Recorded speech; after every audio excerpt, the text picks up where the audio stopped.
ಎಲ್ಲರಿಗೂ ನಮಸ್ಕಾರ. ಇವತ್ತು ಒಬ್ಬ ವಿಶೇಷ ವ್ಯಕ್ತಿಯೊಂದಿಗೆ ನಾವಿದ್ದೀವಿ. ಡಾಕ್ಟರ್ ಮಹೇಶ್ ಜೋಶಿ ಅವರಿಗೆಂದೇ ನಾವಿದ್ದೀವಿ. ಈ ಒಂದು ಕಾರ್ಯಕ್ರಮಕ್ಕೆ ನಿಮ್ಮೆಲ್ಲರಿಗೂ ಸ್ವಾಗತವನ್ನು ಕೋರ್ತಾ ಇದ್ದೇನೆ. ನಾನು ಜಿ ವಿಜಯಕುಮಾರ್.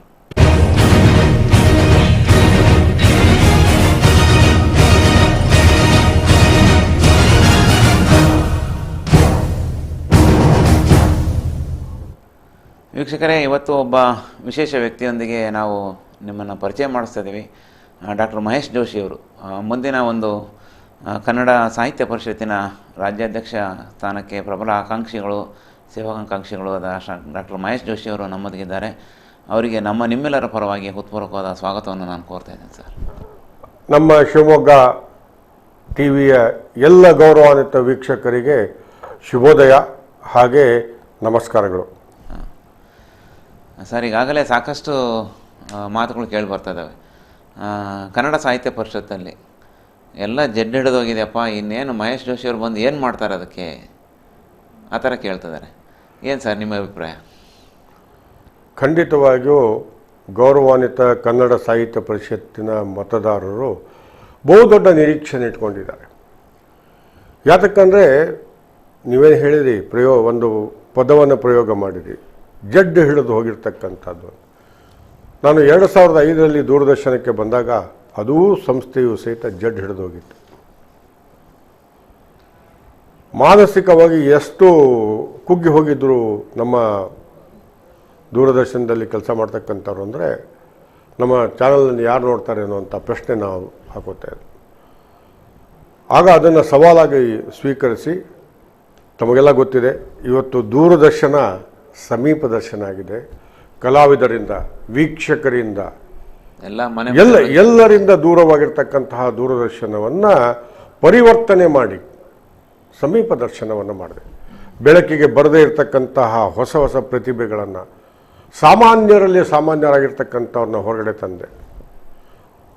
ಮೈಕ್ ನೋಡದೇ ಇರತಕ್ಕಂಥ, ಕ್ಯಾಮ್ರಾ ಎದುರಿಸದೇ ಇರತಕ್ಕಂಥ, ವೇದಿಕೆ ಹತ್ತದೇ ಇರತಕ್ಕಂಥವರು, ಜೊತೆಗೆ ವೀಕ್ಷಕರನ್ನು ನೋಡಿರಲಿಲ್ಲ ಜೀವನದಲ್ಲಿ, ಅಂಥವರನ್ನು ಸಾವಿರಾರು ವೀಕ್ಷಕರ ಎದುರುಗಡೆ ತಂದು ಅವರಿಗೊಂದು ಅವಕಾಶ ಕೊಟ್ಟು ಸೂಕ್ತವಾಗಿರ್ತಕ್ಕಂತಹ ಪ್ರತಿಭೆಯನ್ನು ಹೊರಗಡೆ ತಂದು ದೂರದರ್ಶನ ನಮ್ಮದು ಅನ್ನುವಂತಹ ಭಾವನೆಯನ್ನು ಭಾಳ ಹೆಮ್ಮೆಯಿಂದ ಎಲ್ಲರೂ ಕನ್ನಡಿಗರು ವೀಕ್ಷಿಸುವ ಹಾಗೆ ಮಾಡಿರ್ತಕ್ಕಂಥದ್ದು. ಅದೇ ರೀತಿಯಲ್ಲಿ ಇವತ್ತು ಕನ್ನಡ ಸಾಹಿತ್ಯ ಪರಿಷತ್ತು ಜನಸಾಮಾನ್ಯರ ಪರಿಷತ್ತಾಗಬೇಕು. ಸಾಹಿತಿಗಳು, ಯುವ ಸಾಹಿತಿಗಳು, ಮಹಿಳೆಯರು, ಎಲ್ಲ ವರ್ಗದವರು ಸಾಹಿತ್ಯ ಪರಿಷತ್ತನ್ನು ಹುಡಿಕೊಂಡು ಬರಬಾರ್ದು. ಸಾಹಿತ್ಯ ಪರಿಷತ್ತೇ ಸಾಹಿತಿಗಳನ್ನು, ಕಲಾವಿದರನ್ನು, ಯುವ ಸಾಹಿತಿಗಳನ್ನು, ಮಹಿಳೆಯರನ್ನು, ದೂರದ ಹಳ್ಳಿಗಳಲ್ಲಿರ್ತಕ್ಕಂತಹ ಬೆಳಕಿಗೆ ಬರದೇ ಇರ್ತಕ್ಕಂಥವ್ರನ್ನ ಹೋಗಿ ಗುರುತಿಸ್ತಕ್ಕಂಥ ಕೆಲಸವನ್ನು ಮಾಡಿ ಜನಸಾಮಾನ್ಯರ ಪರಿಷತ್ತಾಗಬೇಕು ಅನ್ನುವಂತಹ ಸ್ಪಷ್ಟವಾಗಿರ್ತಕ್ಕಂತಹ ನೀಲಿ ನಕ್ಷೆಯನ್ನು ಹಾಕ್ಕೊಂಡಿದ್ದೀನಿ. ಹಾಗಾಗಿ ಇದು ಹೊಸ ಮನ್ವಂತರವನ್ನು ಸೃಷ್ಟಿ ಮಾಡ್ತಕ್ಕಂತಹ, ನಾನು ಈಗಾಗಲೇ ನನ್ನ ಪ್ರಣಾಳಿಕೆಯಲ್ಲಿ ಹೇಳಿದ್ದೀನಿ, ಸ್ಪಷ್ಟವಾಗಿರ್ತಕ್ಕಂಥ ನಿಲುವಿನೊಂದಿಗೆ ನಾನು ಹೊರಡ್ತಾ ಇರೋದು. ಯಾಕಂದರೆ ಈಗಾಗಲೇ ನೀವು ದೂರದರ್ಶನದಲ್ಲಿ ರಾಜ್ಯ, ರಾಷ್ಟ್ರಮಟ್ಟ, ಅಂತಾರಾಷ್ಟ್ರ ಮಟ್ಟದಲ್ಲಿ ದೂರದರ್ಶನವನ್ನು ನೋಡೋವಂಥದ್ದು. ಮತ್ತು ಸಾಕಷ್ಟು ಒಳ್ಳೊಳ್ಳೆ ಸಾವಿರಾರು ಕಾರ್ಯಕ್ರಮಗಳನ್ನು, ಒಳ್ಳೊಳ್ಳೆ ಕಾರ್ಯಕ್ರಮಗಳನ್ನು ಯುವ ಪ್ರತಿಭೆಗಳಿಗೆ ಅವಕಾಶ ಕೊಡೋದ್ರ ಮುಖಾಂತರ ಮಧುರಮಯ ಮಂಜುಳಗಾನ ಇವತ್ತು ನೋಡಿದರೆ ಎಲ್ಲರ ಮನಸ್ಸಲ್ಲಿ ಅಚ್ಚಳಿದೆ ಉಳಿದೆ. ಹಾಗೆ ಒಂದು ಹೊಸ ಆಯಾಮವನ್ನು ಸೃಷ್ಟಿ ಮಾಡಿ ದೂರದರ್ಶನ ಎಲ್ಲರ ಮನಗಳನ್ನು ತಲುಪುವಂಥ ಕೆಲಸ ಮಾಡಿದರೆ, ಒಬ್ಬ ಅಧಿಕಾರಿಯಾಗಿ ರಾಜ್ಯ, ರಾಷ್ಟ್ರ ಮಟ್ಟದಲ್ಲಿ ಅಧಿಕಾರಿಯಾಗಿದ್ದವರಿಗೆ ಈ ಎಲೆಕ್ಷನ್ನೆಲ್ಲ ಯಾಕೆ ಬೇಕಿತ್ತು, ನಿಮಗೆ ಈ ಚುನಾವಣೆ ಯಾಕೆ ಬೇಕಿತ್ತು, ಹಾಗೆ ಬೇಕಾದಷ್ಟು ಕೆಲಸ ಮಾಡ್ಬೋದಾಗಿತ್ತಲ್ಲ ಅಂತ ನಮ್ಮ ವೀಕ್ಷಕರ ಅಭಿಪ್ರಾಯ.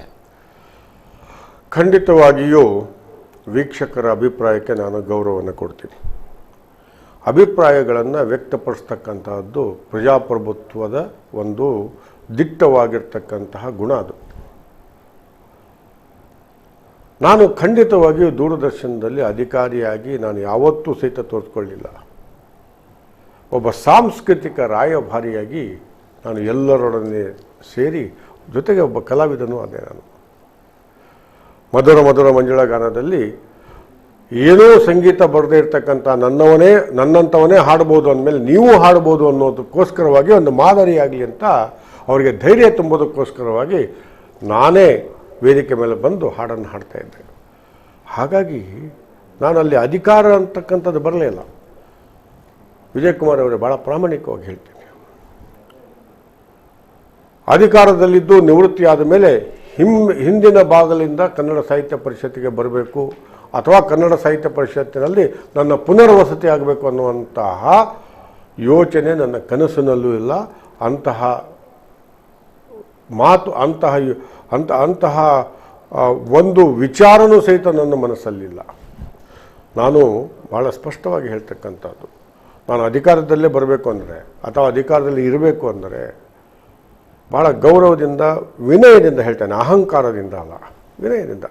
ಜೊತೆಗೆ ನಮ್ಮ ಕನ್ನಡ ಸಾಹಿತ್ಯ ಪರಿಷತ್ತಿನ ಮತದಾರರು ಈ ಕಾರ್ಯಕ್ರಮವನ್ನು ಏನು ನೋಡ್ತಾ ಇದ್ದಾರೆ ಅಥವಾ ಕನ್ನಡಿಗರು ಏನು ನೋಡ್ತಾ ಇದ್ದಾರೆ ಅವ್ರಿಗೂ ಗೊತ್ತಿರಬೇಕಂತಕ್ಕಂಥ 2013ರಿಂದ 2017ರವರೆಗೆ ಮಾನ್ಯ ರಾಷ್ಟ್ರಪತಿಗಳು ಮತ್ತು ಪ್ರಧಾನಮಂತ್ರಿಗಳ ಜೊತೆಗೆ ನೇರವಾಗಿ ನಾನು ಕೆಲಸವನ್ನು ಮಾಡಿರ್ತಕ್ಕಂಥದ್ದು. ದಿನಕ್ಕೆ ನಾನು 6ರಿಂದ 8 ಸರ್ತಿ 10 ಸರ್ತಿ ಭೇಟಿ ಮಾಡ್ತಾ ಇದ್ದೆ. ಅಷ್ಟು ಅನ್ಯೋನ್ಯವಾಗಿರ್ತಕ್ಕಂಥ ಸಂಪರ್ಕ ಇತ್ತು. ಜೊತೆಗೆ ನನ್ನ ಕೆಲಸವನ್ನು ಅವರು ಸ್ವತಃ ನೋಡಿರ್ತಕ್ಕಂಥವ್ರು. ಹಾಗಾಗಿ ಸ್ವತಃ ಭಾರತದ ಪ್ರಧಾನಮಂತ್ರಿಗಳೇ ನೀವು ನಿವೃತ್ತಿ ಆದಮೇಲೆ ನೀವು ಮುಂದುವರಿಸಿ ಅಂತ ಹೇಳಿದಾಗ ನಾನು ಇಲ್ಲ, 2 ಕೆಲಸಕ್ಕಾಗಿ ನಾನು ಮತ್ತೆ ಬೆಂಗಳೂರಿಗೆ ಹೋಗ್ತಾ ಇದ್ದೀನಿ. ಮೊದಲನೇದಾಗಿ ಸಂತ ಶಿಶುನಾಳ ಶರೀಫರ ಹುಟ್ಟಿ 200 ವರ್ಷ ಆಯಿತು, ದ್ವಿಶತಮಾನೋತ್ಸವ ವರ್ಷ ಆಯಿತು. ಹಾಗಾಗಿ ದ್ವಿಶತಮಾನೋತ್ಸವ ವರ್ಷಕ್ಕೋಸ್ಕರವಾಗಿ ಹೋಗ್ತಕ್ಕಂಥದ್ದು. ಎರಡನೇದು ಕನ್ನಡ ಸಾಹಿತ್ಯ ಪರಿಷತ್ತಿನ ಅಧ್ಯಕ್ಷ ಸ್ಥಾನಕ್ಕೆ ಚುನಾವಣೆ ನಿಂತ್ಕೊಳ್ತೀನಿ ಅಂತಕ್ಕಂಥದ್ದು. ಹಾಗಾಗಿ ಸ್ಪಷ್ಟ ನಿಲುವಿನೊಂದಿಗೆ ಬಂದೆ. ಇನ್ನೂ ಒಂದು ತಮ್ಗೆ ಗೊತ್ತಿದೆ, ಟೆಲಿವಿಷನ್ನಲ್ಲಿ ಈ ಟೆಲಿವಿಷನ್ ಕ್ಷೇತ್ರದಲ್ಲಿ ಅತಿ ಉನ್ನತವಾಗಿರ್ತಕ್ಕ ಅಂದರೆ ಮಹಾನಿರ್ದೇಶಕನ ಸ್ಥಾನದವರೆಗೆ ಹೋಗಿರ್ತಕ್ಕಂಥ ಮೊದಲನೇ ಕನ್ನಡಿಗ. ಅನೇಕ ವಾಹಿನಿಗಳಿದೆ ಇವತ್ತು, ಅನೇಕ ವಾಹಿನಿಗಳು ಕರೀತಾ ಇದ್ದಾರೆ. ಹಾಗಾಗಿ ಎಲ್ಲವನ್ನ ಬಿಟ್ಟು ನಾನು ಕನ್ನಡಕ್ಕೆ ಬರ್ತಕ್ಕಂಥದ್ದೊಂದು ನಾನು ಕನ್ನಡದ ಮೇಲೆ ಇಟ್ಟಿರ್ತಕ್ಕಂತಹ ಗೌರವ, ಎಲ್ಲಕ್ಕಿಂತ ಹೆಚ್ಚಿನದಾಗಿ ಅಭಿಮಾನ. ನಮ್ಮ ಭಾಷೆ ಅಂತಕ್ಕಂಥದ್ದು, ನಮ್ಮ ಭಾಷೆ ತಾಯಿ ಭಾಷೆ, ತಾಯಿಗೆ ಯಾವುದೇ ಬೆಲೆಯನ್ನು ಕಟ್ಟೋದಕ್ಕೆ ಆಗೋದಿಲ್ಲ ಖಂಡಿತ. ಹಾಗಾಗಿ ಸೇವಾಕಾಂಕ್ಷಿಯಾಗಿ ನಾನು ಬಂದಿದ್ದೀನಿ. ಕನ್ನಡ ಸಾಹಿತ್ಯ ಪರಿಷತ್ತಿಗೆ ಸಾಕಷ್ಟು ಇತಿಹಾಸ ಇದೆ. ಸಾಕಷ್ಟು ದಿಗ್ಗಜರು, ಸಾಹಿತಿಗಳು, ದೊಡ್ಡ ದೊಡ್ಡ ವ್ಯಕ್ತಿಗಳು ಸಾಕಷ್ಟು ಕೆಲಸ ಮಾಡಿದ್ದಾರೆ. ಅದನ್ನು ನೀವು ಜನ ಸಾಮಾನ್ಯರ ಒಂದು ಪರಿಷತ್ತಾಗಿ ಅವರ ಮನೆ ಮನೆಗೆ ತಲುಪಿಸ್ತಾ ಅಂತ ಕೆಲಸ ಮಾಡ್ತೇನೆ ಅಂದರೆ ಏನು ಕಾರ್ಯರೂಪನ ಹಮ್ಮಿಕೊಂಡಿದ್ದೀರಾ ನೀವು? ಅದಕ್ಕೆ ಭಾಳ ಸ್ಪಷ್ಟವಾಗಿರ್ತಕ್ಕಂತಹ ನಾನು ಹೆಜ್ಜೆಗಳನ್ನು ಇಡ್ತೀನಿ. ತಾವು ಹೇಳಿದ್ರಿ ಕನ್ನಡ ಸಾಹಿತ್ಯ ಪರಿಷತ್ತಿಗೆ ಇತಿಹಾಸ ಇದೆ. ಎಲ್ಲ ಕನ್ನಡಿಗರು ವಿಶ್ವಾಸವನ್ನು ವ್ಯಕ್ತಪಡಿಸ್ತಕ್ಕಂಥದ್ದು ಕನ್ನಡ ಸಾಹಿತ್ಯ ಪರಿಷತ್ತು. ಈ ಕನ್ನಡ ಸಾಹಿತ್ಯ ಪರಿಷತ್ತು ಎಲ್ಲರ ಗೌರವವನ್ನು, ವಿಶ್ವಾಸವನ್ನು, ಪ್ರೀತಿಯನ್ನು ಉಳಿಸ್ಕೊಂಡು ಬಂದಿರತಕ್ಕಂಥದ್ದು, ಬೆಳೆಸ್ಕೊಂಡು ಹೋಗ್ತಕ್ಕಂಥದ್ದು. ನಮ್ಮ ಮೈಸೂರಿನ ರಾಜ ಮನೆತನದಲ್ಲಿ ಒಬ್ಬ ರಾಜನಿಗೆ ರಾಜ ಋಷಿಗಳು ಅಂತ ಹೇಳ್ತಾರೆ. ಅಂತಹ ರಾಜ ಋಷಿ ಆಗಿರ್ತಕ್ಕಂಥ ನಾಲ್ವಡಿ ಕೃಷ್ಣರಾಜ ಒಡೆಯರಿಂದ ಸ್ಥಾಪನೆ ಆಗಿರ್ತಕ್ಕಂಥದ್ದು ಕನ್ನಡ ಸಾಹಿತ್ಯ ಪರಿಷತ್ತು. 1915 ಮೇ 5ನೇ ತಾರೀಕಿಗೆ ಸ್ಥಾಪನೆ ಆಗುತ್ತೆ.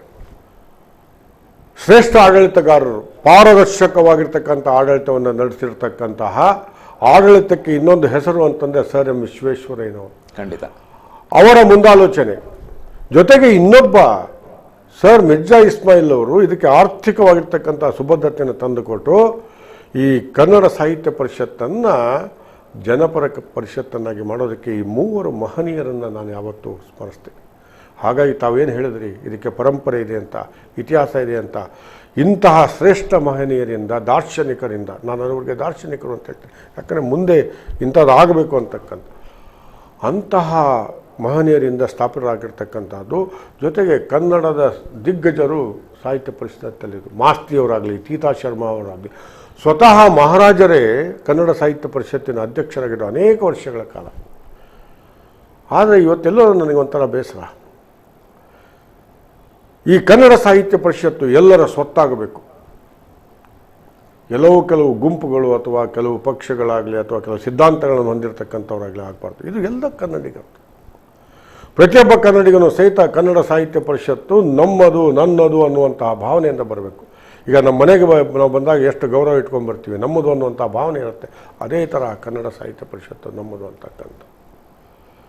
ಹಾಗಾಗಿ ಈ ಸಾಹಿತ್ಯ ಪರಿಷತ್ತು ಜನಸಾಮಾನ್ಯರ ಪರಿಷತ್ತಾಗೋದು 16 ಅಂಶಗಳನ್ನು ಹೊಂದಿರತಕ್ಕಂತಹ ದೀರ್ಘವಾಗಿರ್ತಕ್ಕಂಥ ಆಲೋಚನೆ ಮಾಡಿ ಪ್ರತಿಯೊಂದು ಶಬ್ದವನ್ನು ಉಪಯೋಗ ಮಾಡಬೇಕಾದ್ರೆ ಅದು ಸರಿಯಾಗಿರ್ತಕ್ಕಂತಹ ಶಬ್ದ ಅಂತ ಅದನ್ನು ನೋಡಿ ನಾನು ಪ್ರಣಾಳಿಕೆಯನ್ನು ತಯಾರು ಮಾಡಿದ್ದೀನಿ. ಮೊದಲನೇದಾಗಿ ಇದು ಜನಸಾಮಾನ್ಯರ ಪರಿಷತ್ತಾಗಬೇಕಾದ್ರೆ ಕನ್ನಡ ಅನ್ನದ ಭಾಷೆ ಆಗಬೇಕು. ಕನ್ನಡಿಗರಿಗೆ ಉದ್ಯೋಗ ಸಿಗಬೇಕು. ಕರ್ನಾಟಕದಲ್ಲಿ ಕನ್ನಡಿಗನೇ ಸಾರ್ವಭೌಮ. ನಮ್ಮ ಮನೆಯಲ್ಲಿ ನಮ್ಮ ತಾಯಿಯ ಸಾರ್ವಭೌಮ, ಅದರಲ್ಲಿ ಯಾವುದೇ ಚರ್ಚೆ ಇಲ್ಲ, ಎರಡನೇ ಮಾತಿಲ್ಲ. ಚಿಕ್ಕಮ್ಮ ದೊಡ್ಡಮ್ಮ ಅವರಿಗೆ ನಾವು ಬಹಳ ಗೌರವವನ್ನು ಕೊಡೋಣ. ಆದರೆ ಚಿಕ್ಕಮ್ಮ ದೊಡ್ಡಮ್ಮನೇ ಆಗ್ತಾರೆ ಹೊರತು ತಾಯಿ ಆಗೋದಿಲ್ಲ. ತಾಯಿಯ ತರಹ ಆಗ್ಬೋದು, ಆದರೆ ತಾಯಿ ಆಗೋದಕ್ಕೆ ಸಾಧ್ಯ ಇಲ್ಲ. ಕನ್ನಡ ಭಾಷೆ ಇವತ್ತು ತಾಯಿ, ನಮಗೆ ತಾಯಿ ತರಹ ಅಲ್ಲ. ಹಾಗಾಗಿ ಆ ತಾಯಿಗೆ ಗೌರವವನ್ನು ನಾವು ಬೇರೆ ಯಾರಿಗೂ ಕೊಟ್ಟರೂ ಸಹಿತ ಅಂತಹ ಗೌರವವನ್ನು ಕೊಟ್ಟಾಗ ನಮಗೆ ಆಗ್ತಕ್ಕಂತಹ ಆ ಸಂತೋಷ, ಆ ಅಭಿಮಾನ ನಮ್ಮದು ಅಂತಕ್ಕಂಥ, ನಮ್ಮ ತಾಯಿ ಅಂತಕ್ಕಂಥದ್ದು. ಹಾಗಾಗಿ ಕನ್ನಡದ ಭಾಷೆ ನಮ್ಮ ತಾಯಿ. ಆ ನಮ್ಮ ತಾಯಿಗೆ ಬೆಲೆಯನ್ನು, ನಮ್ಮ ಭಾಷೆಗೆ ಬೆಲೆಯನ್ನು ಕಟ್ಟೋದಕ್ಕಾಗೋದಿಲ್ಲ. ಹಾಗಾಗಿ ಅನೇಕ ಅಂಶಗಳನ್ನು ಇಟ್ಕೊಂಡು ನಾನು ಸಾಹಿತ್ಯ ಪರಿಷತ್ತನ್ನು ಜನಸಾಮಾನ್ಯರ ಮನೆಗೆ ತೆಗೆದುಕೊಂಡು ಹೋಗ್ತಕ್ಕಂಥದ್ದು. ಅದಕ್ಕೆ ನೀವು ಮೊದಲು ಕನ್ನಡ ಅನ್ನದ ಭಾಷೆ ಆಗಬೇಕು ಅಂತ. ಎರಡನೇದಾಗಿ ಕನ್ನಡದ ಶಾಲೆಗಳು ಭಾಳ ಮುಖ್ಯ. ಕನ್ನಡ ಉಳಿಬೇಕು, ಬೆಳಿಬೇಕು, ಬದುಕಬೇಕು ಅಂದರೆ ಕನ್ನಡವನ್ನು ಕಲಿಸ್ತಕ್ಕಂಥ ಕೆಲಸ. ಕನ್ನಡ ಶಾಲೆಗಳು ಸೊರಗಿ ಹೋಗ್ತಾ ಇದ್ದಾವೆ, ನಿಮಗೆಲ್ಲ ಗೊತ್ತಿದೆ ಅದು. ಹಾಗಾಗಿ ನನ್ನ ಅವಧಿಯಲ್ಲಿ ಒಂದೂ ಕನ್ನಡದ ಶಾಲೆಗಳು ಮುಚ್ಚದೇ ಇರತಕ್ಕಂತಹ ಜವಾಬ್ದಾರಿಯನ್ನು ಹೊಂದುತ್ತೀನಿ ಅಂತಕ್ಕಂಥದ್ದು, ಜಾಗೃತಿಯನ್ನು ಹೊಂದುತ್ತೇನೆ. ಜಾಗೃತಿಯಿಂದ ಆ ಮುಚ್ಚದೇ ಇರತಕ್ಕಂತಹ ಕೆಲಸವನ್ನು ಮಾಡತಕ್ಕಂಥ. ಇವತ್ತು ನಮ್ಮ ಶಿಕ್ಷಣ ನೀತಿಯಲ್ಲಿ ಪ್ರಾಥಮಿಕ ಹಂತದಲ್ಲಿ ಮಾತೃಭಾಷೆಯಲ್ಲಿ ಆಗಬೇಕಂತಿದೆ. ಬದಲಾವಣೆ ಆಗತ್ತೆ. ಮುಂಚೆ ಯಾವಾಗಲೂ ಕಾಲಚಕ್ರ ತಿರುಗ್ತಾ ಇರುತ್ತೆ ನೋಡಿ. ಇವತ್ತು ವಾಟ್ಸಪ್ಪಲ್ಲಾಗಲಿ ಅಥವಾ ಸಾಮಾಜಿಕ ತಾಣದಲ್ಲಿ ನಮ್ಮ ಯುವಕರು ಎಷ್ಟು ಕನ್ನಡವನ್ನು ಬಳಸ್ತಾ ಇದ್ದಾರೆ ನೋಡಿ. ಅದೇ ಒಂದು 5 ವರ್ಷಕ್ಕೆ ಕೆಳಗಡೆ ಬಳಸ್ತಾ ಇರಲಿಲ್ಲ. ಬದಲಾವಣೆ ನಾನು ಯಾವತ್ತೂ ನಮ್ಮ ಯುವಶಕ್ತಿಯಲ್ಲಿ ನಂಬಿಕೆ ಇಟ್ಕೊಂಡಿರ್ತಕ್ಕಂಥ, ಅವರಿಗೆ ಇರ್ತಕ್ಕಂಥ ಇವತ್ತು ಅಭಿಮಾನ ಖಂಡಿತವಾಗಿ ಇವತ್ತು ಎಲ್ಲರಿಗೂ ಸೇರಿತು. ಅಮೇರಿಕಾದಲ್ಲಿ ಚುನಾವಣೆಯಲ್ಲಿ ಕನ್ನಡದಲ್ಲಿ ಪ್ರಚಾರವನ್ನು ಮಾಡಿರ್ತಕ್ಕಂಥ ಮತ್ತೆ ಹಾಗಾಗಿ ಅಂತಹ ಘನತೆಯನ್ನು ಹೊಂದಿರತಕ್ಕಂಥದ್ದು. ಅನೇಕ ಹೊಸ ಹೊಸ ಕಾರ್ಯಗಳನ್ನು ಹಾಕೊಂಡು ಮಾಡೋಣ ಅಂತಕ್ಕಂಥ. ಅಂದರೆ ನೀವು ಹೇಳ್ತಾ ಇರೋದು ನೋಡಿದ್ರೆ ಒಂದು ಕಾಸಾಪಕ್ಕೆ ಹೊಸ ಆಯಾಮವನ್ನು ಕೊಡೋದು, ಭರವಸೆಗಳನ್ನ ಸಾಕಷ್ಟು ಕೊಡ್ತಾ ಇದ್ದೀರಾ. ಇನ್ನು ಚುನಾವಣೆ ಅಂತ ಬಂದರೆ ಸಾಕಷ್ಟು ದಿಗ್ಗಜರು, ನಮ್ಮ ರಾಜಕಾರಣಿಗಳಿರ್ಬೋದು, ಬೇರೆ ಬೇರೆದಲ್ಲಿ ಸಾಕಷ್ಟು ಚುನಾವಣೆ ಮಾಡಿದಾಗ ಸೋಲು ಗೆಲುವು ಸಾಕಷ್ಟಿದೆ.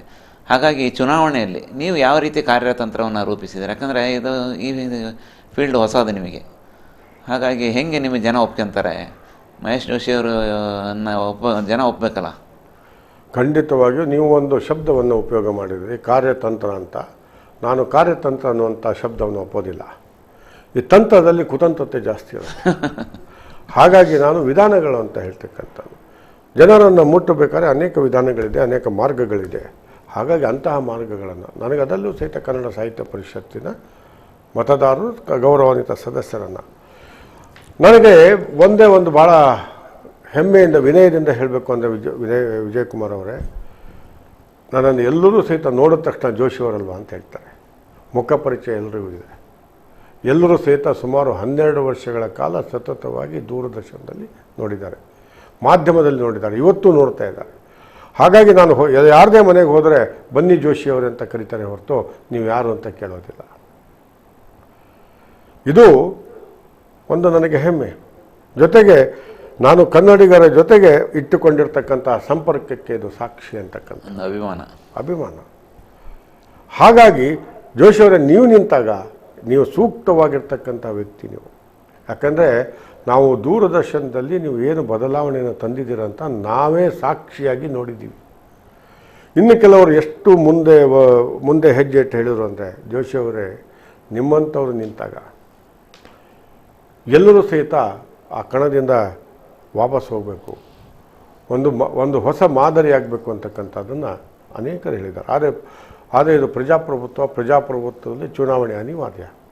ಆಮೇಲೆ ಎಲ್ಲರಿಗೂ ಸಹಿತ ನಿಲ್ತಕ್ಕಂಥ ಹಕ್ಕಿದೆ. ಹಾಗಾಗಿ ಅನೇಕ ಹಿರಿಯರು ಹೇಳಿದ್ರು, ಎಲ್ಲರೂ ಒಂದು ಸಭೆಯನ್ನು ಕರೆಯೋದು. ಯಾಕಂದರೆ ಸಾಹಿತ್ಯ ಪರಿಷತ್ತು ರಾಜಕೀಯ ಚುನಾವಣೆ ಆಗಬಾರ್ದು ಅಂತಕ್ಕಂಥದ್ದು. ಹೀಗೆ ಅನೇಕ ಚರ್ಚೆಗಳು ಸಹಿತ ನಡೀತಾ ಇರತಕ್ಕಂಥದ್ದು. ನಾನು ಚುನಾವಣೆಯನ್ನು ಬಹಳ, ತಮಗೆಲ್ಲ ಗೊತ್ತಿದೆ, ನಾನು 2017ರಲ್ಲಿ ದೂರದರ್ಶನದಿಂದ ನಿವೃತ್ತಿ ಆದ ಮೇಲೆ 2019ಕ್ಕೆ ಚುನಾವಣೆ ಆಗಬೇಕಾಗಿತ್ತು. ಯಾಕಂದರೆ ಮೊದಲು ಕನ್ನಡ ಸಾಹಿತ್ಯ ಪರಿಷತ್ತಿನ ಅವಧಿ 3 ವರ್ಷ ಇತ್ತು. ಅದನ್ನು 5 ವರ್ಷಕ್ಕೆ ಮಾಡಿಕೊಂಡು ಅವರಿಗೆ ಅದನ್ನು ಅನ್ವಯ ಮಾಡಿಸ್ಕೊಂಡಾಗ 2 ವರ್ಷ ವಿಸ್ತರಣೆ ಆಯಿತು. ಹಾಗಾಗಿ 2018ರಿಂದನೇ ನಾನು ನಮ್ಮ ಕನ್ನಡದ ಸಾಹಿತ್ಯ ಪರಿಷತ್ತಿನ ಗೌರವಾನ್ವಿತ ಮತದಾರರೊಂದಿಗೆ ಸದಸ್ಯರೊಂದಿಗೆ ಸಂಪರ್ಕದಲ್ಲಿದ್ದೀನಿ. ಗಡ್ಡಕ್ಕೆ ಬೆಂಕಿ ಹತ್ತಿದಾಗ ಬಾವಿ ತೊಡಕ್ಕೆ ಹೋಗಲಿಲ್ಲ, ಅಥವಾ ಯುದ್ಧ ಪ್ರಾರಂಭ ಆದ ಶಸ್ತ್ರಾಭ್ಯಾಸ ಮಾಡೋಕ್ಕೆ ಹೋಗ್ತಾ ಇಲ್ಲ. ಹಾಗಾಗಿ ಮುಂಚೆಯಿಂದನೇ ಭಾಳ ಮುಂಚಿತವಾಗಿ ನಾನು ಎಲ್ಲರ ಜೊತೆಗೆ ಸಂಪರ್ಕದಲ್ಲಿರಬೇಕಾದ್ರೆ ನನಗೆ ಇದು ಯಾವುದೂ ಸಹಿತ ಕಷ್ಟ ಅನ್ನಿಸ್ತಾ ಇಲ್ಲ. ಈಗಾಗಲೇ ಜಡ್ಡುಗಟ್ಟು ಹೋಗಿದೆ.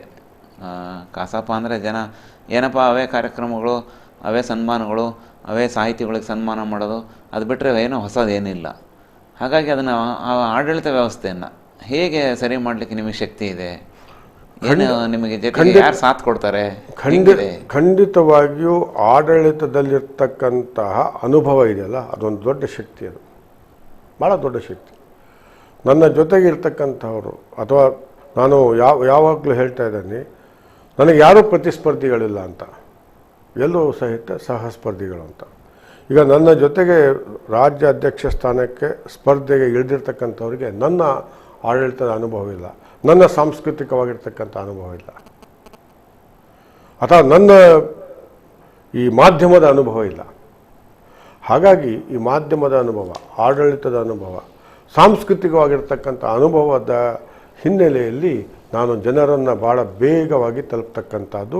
ಸಾಹಿತ್ಯ ಪರಿಷತ್ತಿನಲ್ಲಿ ಇರ್ತಕ್ಕಂಥ ಎಲ್ಲರನ್ನೂ ಸಹಿತ ತಲುಪ್ತಾ ಇರ್ತಕ್ಕಂಥ. ನೀವು ಹೇಳಿದ್ರಿ ಜಡಗಟ್ಟಿ ಹೋಗಿದೆ, ಬರೀ ಕೆಲವು ಕಾರ್ಯಕ್ರಮಗಳು ಆಗತ್ತೆ ಅಂತ. ನನ್ನ ಅವಧಿಯಲ್ಲಿ ಸಮ್ಮೇಳನದ ಜೊತೆಗೆ ಸಾಹಿತ್ಯೋತ್ಸವ ಮಾಡ್ತೀನಿ, ನಾಡ ಹಬ್ಬ ಮಾಡ್ತೀನಿ, ಉಪನ್ಯಾಸ, ಸ್ಪರ್ಧೆ, ಕಲಾ ಪ್ರದರ್ಶನ, ಜೊತೆಗೆ ವಿಚಾರ ಸಂಕಿರಣ, ಗೋಷ್ಠಿ, ಕಮ್ಮಟ, ಕಾರ್ಯಾಗಾರ, ಆಮೇಲೆ ಕನ್ನಡದ ಶಾಲೆಗಳ ಬಗ್ಗೆ ವಿಶೇಷವಾಗಿರ್ತಕ್ಕಂಥ ಆಸಕ್ತಿ. ನನ್ನ ಪ್ರಣಾಳಿಕೆಯಲ್ಲಿ ನಾನು ಭಾಳ ಸ್ಪಷ್ಟವಾಗಿ ಹೇಳಿದ್ದೀನಿ. ತಾವು ದಯವಿಟ್ಟು 5ನೇ ಅಂಶದಲ್ಲಿ ಹೇಳಿದ್ದೀನಿ, ತಾಲೂಕಿಗೆ ಒಂದರಂತೆ ಕನ್ನಡ ಸರ್ಕಾರಿ ಶಾಲೆಯನ್ನು ಕನ್ನಡ ಸಾಹಿತ್ಯ ಪರಿಷತ್ತು ದತ್ತು ತೆಗೆದುಕೊಂಡು ಮಾದರಿ ಕನ್ನಡ ಶಾಲೆಯನ್ನಾಗಿ ಪರಿವರ್ತಿಸುತ್ತೇನೆ ಅಂತ. ಇದೊಂದು ಹೊಸ ಪ್ರಯೋಗ. ಇದು ಒಂದೊಂದು ತಾಲೂಕಲ್ಲಿರ್ತಕ್ಕಂಥ ಕನ್ನಡ ಶಾಲೆಗಳನ್ನು ಸಾಹಿತ್ಯ ಪರಿಷತ್ತೆ ದತ್ತು ತೆಗೆದುಕೊಂಡು ಅದನ್ನು ಮಾದರಿಯಾಗಿರ್ತಕ್ಕಂಥದ್ದು ನೀವೇನು ಹೇಳಿದ್ರಲ್ಲ, ಹೊಸ ಹೊಸ ಪ್ರಯೋಗಗಳನ್ನು ಮಾಡಬೇಕು ಅಂತಕ್ಕಂಥದ್ದು. ಅದೇ ಥರ ಸಾಕ್ಷರತಾ ಪ್ರಚಾರವನ್ನು ಮಾಡತಕ್ಕಂಥದ್ದು. ಇವೆಲ್ಲವುಗಳ ಕಾರ್ಯದೊಂದಿಗೆ ಕನ್ನಡ ಸಾಹಿತ್ಯ ಪರಿಷತ್, ಈಗ ನಮ್ಮ ಕನ್ನಡ ಸಾಹಿತ್ಯ ಪರಿಷತ್ತಿನ ಚಟುವಟಿಕೆಗಳು ಹೇಗೆ ಅಂದರೆ, ಊಟ ಇದ್ದಾಗಿರಬೇಕು. ಊಟದಲ್ಲಿ ಎಲ್ಲವೂ ಇರಬೇಕು. ಉಪ್ಪಿರಬೇಕು, ಹುಳಿ ಇರಬೇಕು, ಖಾರ ಇರಬೇಕು, ಸಿಹಿ ಇರಬೇಕು. ಇದ್ದಾಗಲೇ ಸಮೃದ್ಧಿಯಾಗಿರ್ತಕ್ಕಂತಹ ಊಟ ಆಗುತ್ತೆ. ಬರೀ ನೀವು ಸಿಹಿನೇ ತಿಂದುಬಿಟ್ರೆ ಅದಾಗೋದಿಲ್ಲ, ಅಥವಾ ಬರೀ ಉಪ್ಪಿನ ಪದಾರ್ಥಗಳನ್ನು ತಿಂದಾಗೋದಿಲ್ಲ. ಎಲ್ಲವನ್ನು ಇಟ್ಕೊಂಡು ಕೆಲಸವನ್ನು ಮಾಡ್ತಕ್ಕಂಥದ್ದು. ಸರ್, ಈಗಾಗಲೇ ನಿಮ್ಮ ಪ್ರಣಾಳಿಕೆಗಳನ್ನು ನಾವು ನೋಡಿದ್ವಿ, ಮೊನ್ನೆ ಪತ್ರಿಕಾಗೋಷ್ಠಿಯಲ್ಲಿ ನೋಡಿದ್ವಿ. ಸಾಕಷ್ಟು ಪ್ರಣಾಳಿಕೆಗಳು, ಅವೆಲ್ಲ ನೋಡಿದ ತಕ್ಷಣ ಜನರು ಇವತ್ತೇ ಓಟ್ ಹಾಕ್ಬೇಕು ಆ ಥರ ಇದೆ.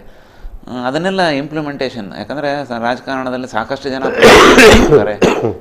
ದೇಶವನ್ನೇ ಸುಂದರವಾಗಿ ಮಾಡ್ತೀವಿ, ಬಡತನ ನಿರ್ಮೂಲನೆ ಮಾಡ್ತೀವಿ, ಎಲ್ಲರಿಗೂ ಸಾಹಿತಿಗಳಿಗೆ ಮನೆಗಳು ಕೊಡ್ತೀವಿ, ಈ ಥರ ಸಾಕಷ್ಟು ಪ್ರಣಾಳಿಕೆಗಳು ಕೊಡ್ತಾರೆ. ಹಾಗಾಗಿ ಇವೆಲ್ಲ ನೀವು ಕೊಟ್ಟಿರೋಂಥ ಪ್ರಣಾಳಿಕೆಗಳನ್ನು ನೋಡಿದರೆ ಅದನ್ನು ಹೆಂಗೆ ಜಾರಿಗೆ ತರ್ತೀರಾ, ಅದು ಹೆಂಗೆ ಸಾಧ್ಯ ಆಗುತ್ತೆ ಅಂತ ನಮಗೆ ಅನ್ನಿಸ್ತಾ ಇದೆ. ವಿಜಯಕುಮಾರ್ ಅವರೇ, ಇದು ರಾಜಕೀಯ ಪ್ರಣಾಳಿಕೆ ಅಲ್ಲ. ಭಾಳ ಗೌರವದಿಂದ ಹೇಳ್ತಾ ಇದ್ದೀನಿ. ಇದು ಕನ್ನಡ ಸಾಹಿತ್ಯ ಪರಿಷತ್ತಿನಲ್ಲಿ ಅನುಷ್ಠಾನಗೊಳಿಸಬಹುದಾದಂತಹ ಪ್ರಣಾಳಿಕೆ ಇದೆ. ಈ ಪ್ರಣಾಳಿಕೆಯನ್ನು ನಾನು ಮಾಡಬೇಕಾದ್ರೆ ಸುಮಾರು 1 ತಿಂಗಳು ಕಾಲ ತಗೊಂಡಿದ್ದೀನಿ. ಅಧ್ಯಯನವನ್ನು ಮಾಡಿದ್ದೀನಿ, ಸಮಸ್ಯೆಗಳು ಏನು ಅಂತ ತಿಳ್ಕೊಂಡಿದ್ದೀನಿ, ಆ ಸಮಸ್ಯೆಗಳಿಗೆ ಪರಿಹಾರ ಹೇಗೆ ಅನ್ನೋದನ್ನು ನಾನು ಅರ್ಥಕೊಂಡಿದ್ದೀನಿ. ಹಾಗಾಗಿ ಇಲ್ಲಿರ್ತಕ್ಕಂತಹವು ಎಲ್ಲವೂ ಸಹಿತ ಅನುಷ್ಠಾನಗೊಳಿಸ್ತಕ್ಕಂಥ ಸಾಮರ್ಥ್ಯವನ್ನು ಹೊಂದಿರತಕ್ಕಂಥ. ಉದಾಹರಣೆಗೆ ಹೇಳ್ತಾ ಇದ್ದೀನಿ, ಒಂದು ಹೊಸ ಆ್ಯಪ್ ಮಾಡಿ ಸದಸ್ಯತ್ವವನ್ನು ನೀವು ಆ್ಯಪ್ ಮುಖಾಂತರನೇ ಮಾಡ್ಬೋದು ಅಂತ. ಇದನ್ನು ನಾನು ಅನುಷ್ಠಾನಗೊಳಿಸ್ಬೇಕಾದ್ರೆ ನನಗೆ ಯಾರದೇ ಅನುಮತಿ ಬೇಕಾಗಿಲ್ಲ, ಅಥವಾ ಏನೂ ಆಗಬೇಕಾಗಿಲ್ಲ. ಎರಡನೇದಾಗಿ ನಾನು ಕನ್ನಡ ಸಾಹಿತ್ಯ ಪರಿಷತ್ತಿನ ಕಚೇರಿ 7 ದಿನಗಳು ತೆರೆದಿರಬೇಕು ಅಂತ. ಇದು ಜನೋಪಯೋಗಿ ಆಗಬೇಕು, ಜನರು ಯಾವಾಗಲೂ ಬಂದು ಭೇಟಿ ಆಗ್ಬೋದು ಅಂತಕ್ಕಂಥದ್ದು. ಹಾಗಾಗಿ ಕೆಲವೊಂದು ಸಂದರ್ಭದಲ್ಲಿ ನಾನು ಜನರಿಗೋಸ್ಕರವಾಗಿ ಭಾನುವಾರನೇ ಕೆಲವು ಭಾನುವಾರಗಳು ಬಂದು ನಾನಲ್ಲಿ ಇರ್ತೀನಿ ಅಂತ ಹೇಳ್ತಾ ಇದ್ದೀನಿ. ಇದು ನಾನು ಮಾಡ್ತಕ್ಕಂಥ ಸಾಮರ್ಥ್ಯ ಇದೆ, ಇದನ್ನು ಅನುಷ್ಠಾನಗೊಳಿಸ್ತಕ್ಕಂಥದ್ದು. ಇದರಲ್ಲಿ ಯಾವುದೇ ಇನ್ನೊಂದು ಭಾಳ ಪ್ರಮುಖವಾಗಿರ್ತಕ್ಕಂಥದ್ದು ಅಂತಂದರೆ, ನಾನು ನಿಮಗೆ ಹೇಳಿದೆ, ಸದಸ್ಯತ್ವವನ್ನು ಪಡೆಯತಕ್ಕಂಥದ್ದಲ್ಲಿ ಭಾಳ ಸರಳವಾಗಿರ್ತಕ್ಕಂಥ ಮಾಡ್ತೀನಿ. ಆಮೇಲೆ ಎಲ್ಲ ಚಟುವಟಿಕೆಗಳನ್ನು ಪಾರದರ್ಶೀಕರಣ ಮಾಡ್ತೀನಿ ಅಂತಕ್ಕಂಥದ್ದು. ಆ್ಯಪ್ ಮುಖಾಂತರನೇ, ಆಮೇಲೆ ವೆಬ್ ಮುಖಾಂತರ ಚಟುವಟಿಕೆಗಳು ಏನೇನು ನಡೀತಾ ಇದೆ ಅಂತಕ್ಕಂಥ ನೀವು ಆನ್ಲೈನಲ್ಲೇ ನೋಡ್ಬೋದು ಅಂತಕ್ಕಂಥ. ಈಗ ನಾವು ಇಲ್ಲಿ ಕೂತ್ಕೊಂಡು ಅನೇಕ ಸಾವಿರಾರು ವೀಕ್ಷಕರು ನೋಡ್ತಾ ಇದ್ದಾರೆ. ಅದೇ ತರಹ ಇವತ್ತು ಇದನ್ನು ಮಾಡ್ಬೋದು.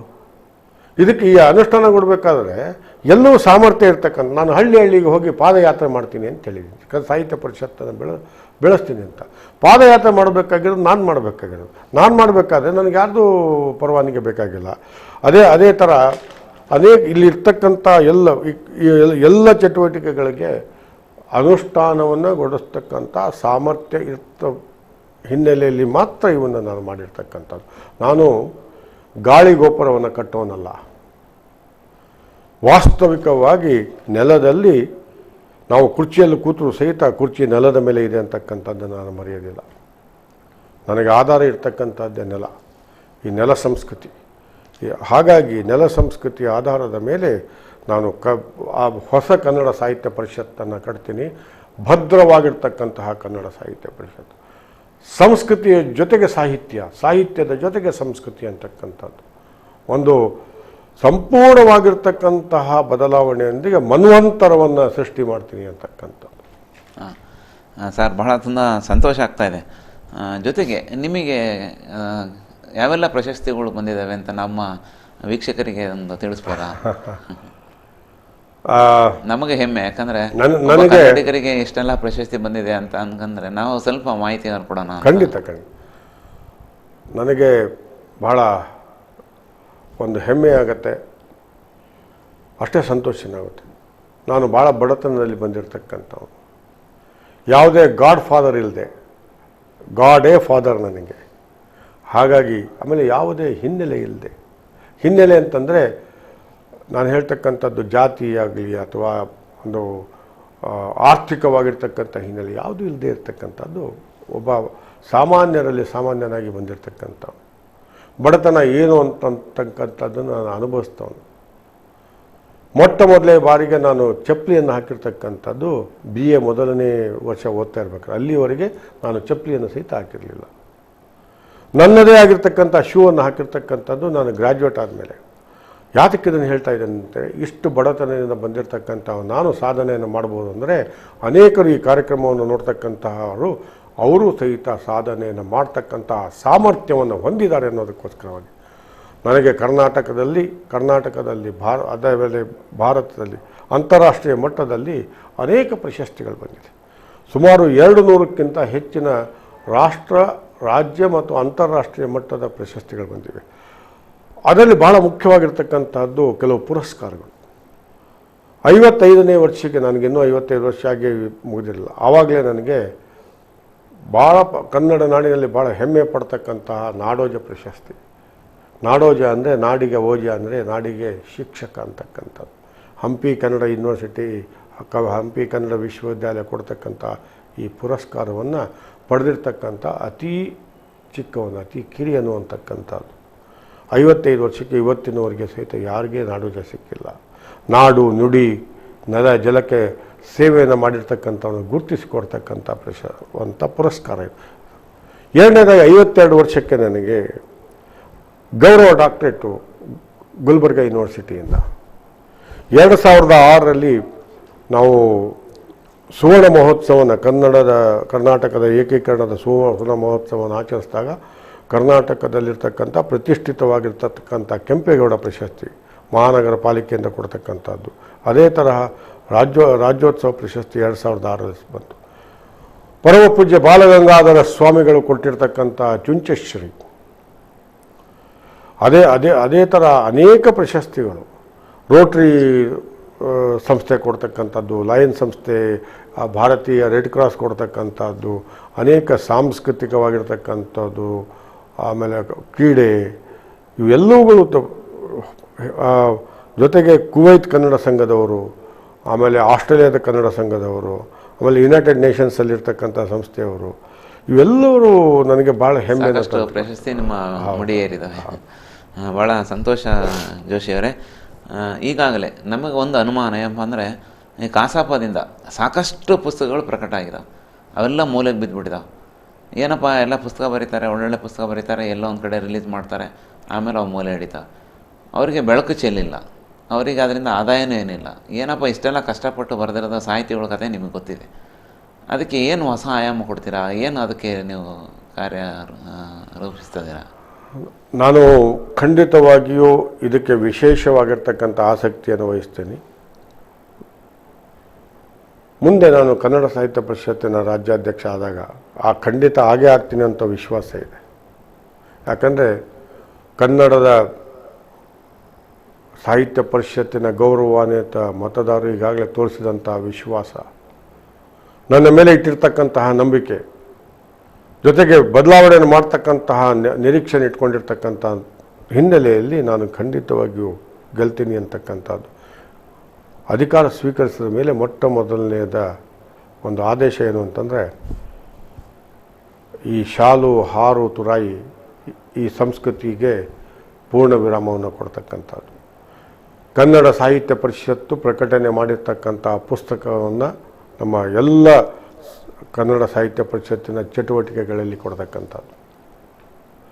ಹೋಬಳಿ ಮಟ್ಟದಿಂದ ಹಿಡ್ಕೊಂಡು ಗ್ರಾಮ ಮಟ್ಟದಿಂದ ಹಿಡ್ಕೊಂಡು ನಮ್ಮ ಅಖಿಲ ಭಾರತ ಕನ್ನಡ ಸಾಹಿತ್ಯ ಸಮ್ಮೇಳನದಲ್ಲಿ ಸಹಿತ ಪುಸ್ತಕಗಳನ್ನೇ ಕೊಟ್ಟು ನಾವು ಗೌರವವನ್ನು ಕೊಡ್ತಕ್ಕಂಥದ್ದು. ನಮಗೆ ಗೊತ್ತಿದೆ, ಥಟ್ ಅಂತ ಹೇಳಿ ಕಾರ್ಯಕ್ರಮವನ್ನು ಪ್ರಾರಂಭ ಮಾಡಿದಾಗ ನಾವು ಸಂಪೂರ್ಣವಾಗಿ ಕನ್ನಡದ ಪುಸ್ತಕಗಳನ್ನೇ ಕೊಟ್ಟು ಒಂದು ಹೊಸ ಪರಂಪರೆಯನ್ನು ಪ್ರಾರಂಭ ಮಾಡಿದ್ವಿ. ಅದೇ ಥರ ಮಾಡ್ತಕ್ಕಂಥದ್ದು. ಜೊತೆಗೆ ಕನ್ನಡ ಸಾಹಿತ್ಯ ಸಮ್ಮೇಳನಗಳು ಆಗ್ತಾ ಇರಬೇಕಾದ್ರೆ ಕಡ್ಡಾಯವಾಗಿ ಕನ್ನಡದ ಸಾಹಿತ್ಯ ಪರಿಷತ್ತಿನ ಪುಸ್ತಕಗಳನ್ನು ಮಾರಲೇಬೇಕು ಅಂತಕ್ಕಂಥದ್ದು. ಅವು ಹೋಬಳಿ ಮಟ್ಟದಿಂದ ಹಿಡ್ಕೊಂಡು ರಾಜ್ಯ ಮಟ್ಟದವರೆಗೆ ಅದನ್ನು ಸಹಿತ ಆದೇಶವನ್ನು ಮಾಡ್ತಕ್ಕಂಥದ್ದು. ಒಂದು ಪ್ರೀತಿಯಿಂದ ಗೆಲ್ತಕ್ಕಂಥದ್ದು, ಇನ್ನೊಂದು ಜನಗಳ ಹತ್ತಿರ ನಾವೇ ಹೋಗಬೇಕಾದ್ರೆ ಕೆಲವು ಹೊಸ ಮಾರ್ಗಗಳನ್ನು ಹುಡುಕಬೇಕಾಗತ್ತೆ. ಹಾಗೆ ಹೊಸ ಹೊಸ ಮಾರ್ಗಗಳನ್ನು ಹುಡುಕಿ ಕನ್ನಡ ಸಾಹಿತ್ಯ ಪರಿಷತ್ತಿನಲ್ಲಿರ್ತಕ್ಕಂಥ ಕೋಟ್ಯಾಂತರ ರೂಪಾಯಿಯಲ್ಲಿರ್ತಕ್ಕಂಥ ಪುಸ್ತಕಗಳನ್ನು, ಅದು ಲೈಬ್ರರಿ, ಅದು ಪ್ರತಿಯೊಬ್ಬರ ಮನೆಯಲ್ಲಿರ್ತಕ್ಕಂಥದ್ದನ್ನು ಮನೆಯನ್ನು ಮುಟ್ಟತಕ್ಕಂಥ ಕಾರ್ಯವನ್ನು ಮಾಡ್ತೀವಿ. ಆಗಲೇ ಶ್ರೀಯುತ ಮಹೇಶ್ ಜೋಶಿ ಅವರೇ, ನಿಮ್ಮ ಆಸೆಗಳು ಭರವಸೆಗಳು ಎಲ್ಲ ಈಡೇರಲಿ. ಈ ಒಂದು ಕಾರ್ಯಕ್ರಮದಲ್ಲಿ ಒಂದು ಪುಟ್ಟ ವಿರಾಮವನ್ನು ತೆಗೆದುಕೊಂಡು ಮತ್ತೆ ನಾವು ನೇರ ಮಾತುಕತೆಯನ್ನು ಮುಂದುವರಿಸ್ತೀವಿ.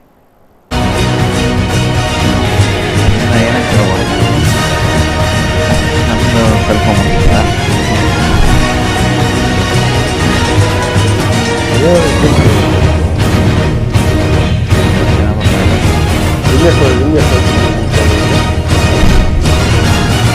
ಇನ್ನು ಎಷ್ಟು ನಿಮಿಷ ಇದೆ ಅಪ್ಪ? ಎಷ್ಟು ನಿಮಿಷ ಇದೆ? ಇನ್ನು 25 ನಿಮಿಷ ಇದೆ. ಮಾತಾಡಿ, ಪ್ರಣಾಳಿಕೆ ಬಗ್ಗೆ ಮಾತಾಡಿ ಅಥವಾ ಮಾತಾಡಿ, ಏನು ತೊಂದರೆ ಇಲ್ಲ. ಪ್ರಣಾಳಿಕೆನೇ ಮಾತಾಡಿ, ಯಾಕಂದರೆ ನಾನು ಮಾಡ್ತೇನೆ ಏನೇನು ಅನ್ನೋದು ನಾನು ಹೇಳಿದ್ದೀನಲ್ಲ. ಆಮೇಲೆ ವೋಟರ್ಸ್ ಎಷ್ಟಿದ್ದಾರೆ ಇದರಲ್ಲಿ.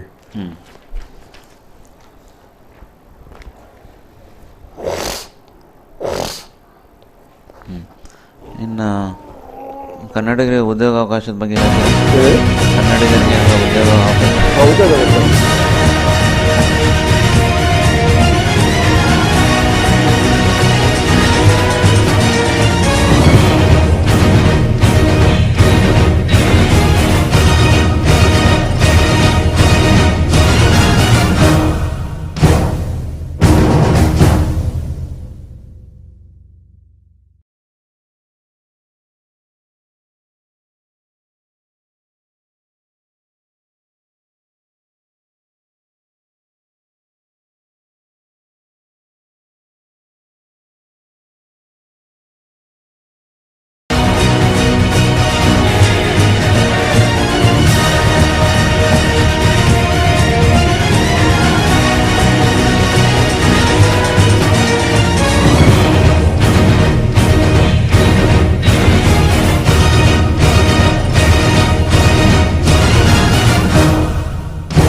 ಸ್ವಾಗತವನ್ನು ಕೋರ್ತಾ ಇದ್ದೀನಿ. ಈಗಾಗಲೇ ದೂರದರ್ಶನದಲ್ಲಿ ನೀವು ನೋಡಿದಿರ ಸಾಕಷ್ಟು ಕಾರ್ಯಕ್ರಮಗಳು, ಮಧುರ ಮಧುರವೇ ಮಂಜುಳಗಾನ, ಸಾಕಷ್ಟು ಒಳ್ಳೊಳ್ಳೆ ಕಾರ್ಯಕ್ರಮಗಳನ್ನು ಡಾಕ್ಟರ್ ಮಹೇಶ್ ಜೋಶಿಯವರು ನಿರ್ವಹಣೆ ಮಾಡಿ ಎಲ್ಲರ ಮನೆಗಳನ್ನು ತಲುಪುವಂಥ ಕೆಲಸವನ್ನು ಮಾಡಿದ್ದಾರೆ. ಅಂತಹ ಒಬ್ಬ ವ್ಯಕ್ತಿ ಈಗ ಕಸಾಪದಿಂದ ರಾಜ್ಯ ಮಟ್ಟದ ಒಂದು ಚುನಾವಣೆಯಲ್ಲಿ ಸ್ಪರ್ಧಿಸಬೇಕು ಅಂತ ಒಂದು ಪ್ರಬಲ ಆಕಾಂಕ್ಷಿಯಾಗಿದ್ದಾರೆ. ಅವರು ನಮ್ಮ ವಾಹಿನಿಯಲ್ಲಿದ್ದಾರೆ. ಈಗಾಗಲೇ ಕಸಾಪದಲ್ಲಿ ಏನೇನು ಮಾಡ್ತೀವಿ, ಮುಂದೆ ಏನೇನು ಮಾಡಬೇಕು, ಹೊಸ ಆಯಾಮಗಳನ್ನು ಯಾವ ರೀತಿ ಕೊಡಬೇಕು, ಕಸಾಪದಲ್ಲಿ ಇನ್ನು ಏನೇನು ಕೆಲಸಗಳನ್ನು ಮಾಡಬೇಕು ಅನ್ನೋದ್ರ ಬಗ್ಗೆ ಎಲ್ಲ ವಿಷಯಗಳನ್ನು ನಿಮಗೆ ತಿಳಿಸಿದ್ದಾರೆ. ಇನ್ನು ನಮ್ಮಲ್ಲಿ ಎಷ್ಟು ಜನ ಮತದಾರರಿದ್ದಾರೆ, ಇನ್ನು ಪ್ರಣಾಳಿಕೆಗಳೇನು, ಇದ್ರ ಬಗ್ಗೆ ಎಲ್ಲ ಮಾತಾಡೋಣ. ಬನ್ನಿ, ಅವ್ರನ್ನ ಮತ್ತೊಂದು ನಾವು ಮಾತಾಡಿಸ್ತಾ ಇದ್ದೀವಿ. ಜೋಶಿಯವರೇ, ಈಗಾಗಲೇ ಸಾಕಷ್ಟು ವಿಷಯಗಳನ್ನ ನಿಮ್ಮ ಮುಂದೆ ಮಾತಾಡಿದ್ದೀವಿ. ಸರ್, ಇನ್ನು ಈ ವೋಟರ್ಸ್ಗಳು, ಮತದಾರರು ನಮ್ಮ ಕಸಾಪದಲ್ಲಿ ಎಷ್ಟು ಜನ ಇದ್ದಾರೆ ಸರ್? ಇದು ಕನ್ನಡ ಸಾಹಿತ್ಯ ಪರಿಷತ್ತು ಪ್ರಾರಂಭ ಆದಾಗ ಅಂದರೆ 1915ರಲ್ಲಿ ಬೇಳೆ ಎಣಿಕೆಯಲ್ಲಿ ಸದಸ್ಯರಿದ್ದರು. ಈಗ ಒಟ್ಟು ಮತದಾರರ ಸಂಖ್ಯೆನೇ ಕರ್ನಾಟಕದಲ್ಲಿ ಈಗ ನಾವು ನಡೀತಾ ಇರ್ತಕ್ಕಂಥ ಅಂದರೆ 9ನೇ ತಾರೀಕಿಗೆ ಚುನಾವಣೆ ನಡೆಯುತ್ತಲ್ಲ, ಅವತ್ತು 3,10,520 ಮತದಾರರು ಇದ್ದಾರೆ. ಭಾಳ ದೊಡ್ಡ. ಆಮೇಲೆ ನಮಗಂಕರು ಎಷ್ಟು ಒಂದು ಕಡೆ ಅವಕಾಶ ಅಂತ ಹೇಳ್ಬೋದು, ಇನ್ನೊಂದು ಕಡೆ ಸವಾಲು ಅಂತಲೇ ಹೇಳ್ಬೋದು. ಇಡೀ ಕರ್ನಾಟಕದ ಪೂರ್ತಿ ನಾನು ಎಲ್ಲ ಹೋಬಳಿಗಳಿಗೆ ಹೋಗಬೇಕು, ತಾಲೂಕುಗಳಿಗೆ ಹೋಗಬೇಕು, ಎಲ್ಲರನ್ನು ಮುಟ್ಟಬೇಕು. ಬರೀ ಕರ್ನಾಟಕ ಅಲ್ಲ, ಜೊತೆಗೆ ನಮ್ಮ ಗಡಿನಾಡು, ಅದರಲ್ಲಿ ಗಡಿ ಭಾಗಗಳಿರ್ತಕ್ಕಂಥ ಆಂಧ್ರ ಪ್ರದೇಶ ಆಗಲಿ, ಮಹಾರಾಷ್ಟ್ರ ಆಗಲಿ, ಕೇರಳ ಆಗಲಿ, ತಮಿಳುನಾಡು, ಗೋವಾ ಇವೆಲ್ಲ ಗಡಿಯನ್ನು ಕಟ್ತಾರೆ. ಅಲ್ಲಿಯೂ ಸಹಿತ ಮತದಾರ ಇರ್ತಕ್ಕಂಥದ್ದು. ಇವಾಗ ಆಂಧ್ರ ಪ್ರದೇಶದಲ್ಲಿ 2,295 ಮತದಾರರಿದ್ದಾರೆ. ಗೋವಾದಲ್ಲಿ 435 ಮತದಾರರಿದ್ದಾರೆ. ಹಾಗಾಗಿ ಇವತ್ತು ಒಟ್ಟು ಸಂಖ್ಯೆಯಲ್ಲಿ ಅಂದರೆ 30 ಜಿಲ್ಲೆಗಳು, ಈಗ 31 ಆಗಿದೆ, ಅಂದರೆ ಬಳ್ಳಾರಿ ಮತ್ತು ವಿಜಯನಗರ ಸೇರಿ. ಆದರೆ ಇನ್ನೂ ಸಹಿತ ಈ ಮತದಾರರ ಪಟ್ಟಿ ಹೊರಗಡೆ ಬಂದಾಗ ಅದಾಗಿರಲಿಲ್ಲ. ಹಾಗಾಗಿ ಇವತ್ತು ಗಡಿನಾಡ ಘಟಕಗಳು ಮತ್ತು ಅದೇ ಥರ ಹೊರ ರಾಜ್ಯಗಳು, ಹೊರ ದೇಶ ಇವರೆಲ್ಲರನ್ನೂ ಸೇರಿದರೆ 3,10,520 ಮತದಾರರಿದ್ದಾರೆ. ಬೆಂಗಳೂರು ನಗರದಲ್ಲಿ ಅತಿ ಹೆಚ್ಚು ಮತದಾರರಿದ್ದಾರೆ, 36,593. ಅದಾದಮೇಲೆ ಮಂಡ್ಯದಲ್ಲಿ 24,207, ಕಲಬುರಗಿಯಲ್ಲಿ 16,621. ಈಗ ನೇರವಾಗಿ ಬರಬೇಕು ಅಂತಂದರೆ ನಮ್ಮ ಶಿವಮೊಗ್ಗ 14ನೇ ಸ್ಥಾನದಲ್ಲಿದೆ. ಅಂದರೆ ಅತಿ ಹೆಚ್ಚಿಗೆ ಏನೂ ಅಲ್ಲ, ಅತಿ ಕಡಿಮೆನೂ ಅಲ್ಲ, ಮಧ್ಯದಲ್ಲಿದೆ. ಇದರಲ್ಲಿ 9,183 ಮತಗಳಿದೆ. 9,181 ಸದಸ್ಯರಿದ್ದಾರೆ. ಅದಾದಮೇಲೆ 2 ಅಂಗಸಂಸ್ಥೆಗಳಿದೆ. ಈ 2 ಅಂಗಸಂಸ್ಥೆಗಳಿಗೆ ಸೇರಿದಾಗ ಒಟ್ಟು 9,183 ಇದೆ. ಅತಿ ಕಡಿಮೆ ಇರತಕ್ಕಂತಹ ಜಿಲ್ಲೆ ಅಂದರೆ ಉಡುಪಿಯಲ್ಲಿ ಬರೀ 1,984 ಭಾಳ ಕಡಿಮೆ ಆಗಿದೆ. ಸೊ ಈ ಥರ ಅತಿ ಹೆಚ್ಚು ಇರ್ತಕ್ಕಂಥದ್ದು ಬೆಂಗಳೂರು ನಗರ, ಅತಿ ಕಡಿಮೆ ಇರ್ತಕ್ಕಂಥದ್ದು ಉಡುಪಿ. 10,000ಕ್ಕಿಂತ ಜಾಸ್ತಿ ಇರ್ತಕ್ಕಂಥದ್ದು ಅಂದರೆ ಸುಮಾರು 11 ಜಿಲ್ಲೆಗಳಲ್ಲಿದೆ. ಕೋಲಾರ, ದಾವಣಗೆರೆ, ತುಮಕೂರು, ಬೀದರು, ಹಾಸನ, ಮೈಸೂರು, ಬಳ್ಳಾರಿ, ಬೆಳಗಾವಿ, ಕಲಬುರಗಿ, ಮಂಡ್ಯ ಮತ್ತು ಬೆಂಗಳೂರು ನಗರ. ಸರ್, ಇನ್ನು ಈಗಾಗಲೇ ನೀವು ನೋಡಿದಿರ, ಕನ್ನಡದಲ್ಲಿ ಸಾಕಷ್ಟು ಸಾಧನೆ ಮಾಡಿ, ಕನ್ನಡದಲ್ಲಿ ಓದಿ, ಕನ್ನಡವನ್ನೇ ಪ್ರೀತಿಸಿ, ಗೌರವಿಸಿ, ಮಾತೃಭಾಷೆಯನ್ನು ಅಳವಡಿಸಿಕೊಂಡಿದ್ದಾರೆ. ಕನ್ನಡಕ್ಕೆ ಉದ್ಯೋಗ ಅವಕಾಶಗಳಿಲ್ಲ ಈ ಪಾಶ್ಚಿಮಾತ್ಯದ ಅಬ್ಬರದಲ್ಲಿ. ಯಾಕಂದರೆ ಸಾಕಷ್ಟು ಜನ ಮಾತಾಡ್ತಾರೆ, ಪಾರ್ಲಿಮೆಂಟಲ್ಲಿ ಮಾತಾಡ್ತಾರೆ, ವಿಧಾನಸೌಧದಲ್ಲಿ ಮಾತಾಡ್ತಾರೆ, ಆದರೆ ಕನ್ನಡಿಗರಿಗೆ ಅವಕಾಶನೇ ಇಲ್ಲ. ಆ ನಿಟ್ಟಿನಲ್ಲಿ ನೀವೇನಾದರೂ ಹೊಸ ಒಂದು ಆಯಾಮವನ್ನು ಕೊಡಲಿಕ್ಕೆ ವ್ಯವಸ್ಥೆ ಮಾಡಿದ್ದೀರಾ? ಏನು ವಿಜಯಕುಮಾರರೇ, ಇದರಲ್ಲಿ ಬಹಳ ನಿರ್ದಿಷ್ಟವಾಗಿರ್ತಕ್ಕಂಥ, ಸ್ಪಷ್ಟವಾಗಿರ್ತಕ್ಕಂಥದ್ದು, ಕರ್ನಾಟಕದಲ್ಲಿ ಕನ್ನಡಿಗರಿಗೆ ಉದ್ಯೋಗ ದೊರಕಲೇಬೇಕು, ಕನ್ನಡ ಅನ್ನದ ಭಾಷೆ ಆಗಬೇಕು ಅಂತಕ್ಕಂಥದ್ದು. ಸರ್ಕಾರವು ಸಹಿತ ಈಗಾಗಲೇ ಈ ನಿಟ್ಟಿನಲ್ಲಿ ಹೆಜ್ಜೆಯನ್ನು ಇಟ್ಟಿದೆ. ಕನ್ನಡಿಗರಿಗೆ ಯಾವ ಹುದ್ದೆಗಳನ್ನು ಅಥವಾ ಯಾವ ಕ್ಷೇತ್ರಗಳಲ್ಲಿ ಮೀಸಲಾತಿಯನ್ನು ಮಾಡ್ಬೋದು ಅಂತಕ್ಕಂಥ ಚರ್ಚೆ ಸಹಿತ ಆಗಿದೆ, ಅದನ್ನು ಮಾಡ್ತಾ ಇದ್ದಾರೆ. ಅದೇ ಥರ ಇವಾಗ ಕನ್ನಡ ಅನ್ನದ ಭಾಷೆ ಆಗಬೇಕಂದ್ರೆ ಕನ್ನಡದವರಿಗೆ ಕೆಲಸ ಸಿಗಬೇಕು. ಖಂಡಿತ. ಕನ್ನಡದ ಮಾತನಾಡ್ತಕ್ಕಂಥವ್ರು, ಈಗ ನಾನು ಒಂದು ಹೋಟೆಲ್ಗೆ ಹೋದೆ. ಆ ಹೋಟೆಲಲ್ಲಿ ನಾನು ಮಾಲೀಕರ ಜೊತೆಗೆ ಮಾತಾಡಿದೆ. ಅಲ್ಲ ನೀವು ಕರ್ನಾಟಕದಲ್ಲಿರ್ತಕ್ಕಂಥ ಹೋಟೆಲಲ್ಲಿರ್ತಕ್ಕಂಥದ್ದು ಇದು, ಅದು ಸಹಿತ ಭಾಳ ಜನಪ್ರಿಯವಾಗಿರ್ತಕ್ಕಂಥ ಸ್ಥಳದಲ್ಲಿ ಕೆಲಸಗಾರ ಒಬ್ಬರು ಕನ್ನಡದವರೇ ಇಲ್ವಲ್ಲ, ಎಲ್ಲೂ ಸಹಿತ ಬೇರೆ ಬೇರೆ ಭಾಷೆ ಮಾತಾಡ್ತಾರೆ. ನನ್ನಂಥ ಒಬ್ಬ ಕನ್ನಡ ಸಾಹಿತ್ಯ ಪರಿಷತ್ತಿನ ಅಧ್ಯಕ್ಷ ಸ್ಥಾನದ ಸೇವಾಕಾಂಕ್ಷಿಯಾಗಿ ಅವಂಗೆ ನಾನು ಕನ್ನಡ ಮಾತಾಡಿದ್ರೆ ನೀರು ತೊಗೊಂಬ ಅಂತಂದರೆ ಅವ್ನು ಲೋಟ ತೊಗೊಂಬರ್ತಾನೆ, ಲೋಟ ಕೊಡು ಅಂತಂದರೆ ಏನೋ ತೊಗೊಂಬರ್ತಾನೆ. ನನಗೂ ಮುಜುಗರ ಆಗುತ್ತೆ, ಇದಕ್ಕೂ ಹೇಗೆ ಇದು ಅಂತಂದಾಗ ಅವರು ಒಂದು ಹೇಳಿದರು, ಸರ್ ನಾನು ಬೇರೆಯವ್ರಿಗೆ ಕೆಲಸ ಕೊಡೋಕ್ಕಿಂತ ಮುಂಚೆ ನಾನು ಕನ್ನಡದವ್ರಿಗೆ ಅಂತ ಬೋರ್ಡ್ ಹಾಕಿದೆ, ಕನ್ನಡದವ್ರಿಗೆ ಕೆಲಸ ಇದೆ ದಯವಿಟ್ಟು ಈ ಕೆಲಸಕ್ಕೆ ಬನ್ನಿ ಅಂತ. ಯಾರೂ ಬರಲಿಲ್ಲ ಸರ್. ಅದು ದುರಂತ.